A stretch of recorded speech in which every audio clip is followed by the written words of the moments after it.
परिजनों से ये कहना होगा, दो नेत्र आपके इस तरह मरकर भी अमर हो जाएंगे, मरने के बाद भी दो सूने नेत्रों की ज्योत बन जाएंगे। वाह वाह वाह वाह वाह। इस सेवा का है ये प्रतिफल, मरकर भी सृष्टि देखेंगे, आनंद देखने का प्रियजन अपनी ही दृष्टि से लेंगे।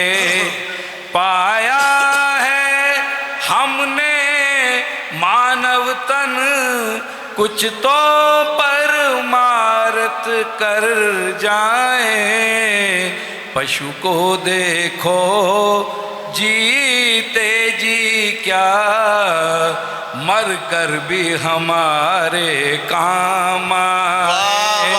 पशु को देखो क्या कहना, जीते जी क्या, मर कर भी हमारे काम आए।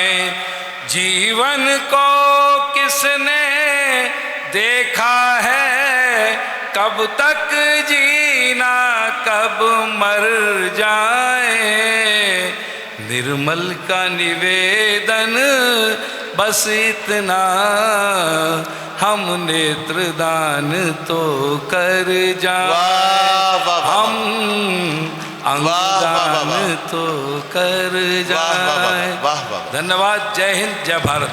बहुत शुक्रिया सरदार गुरविंदर सिंह साहब।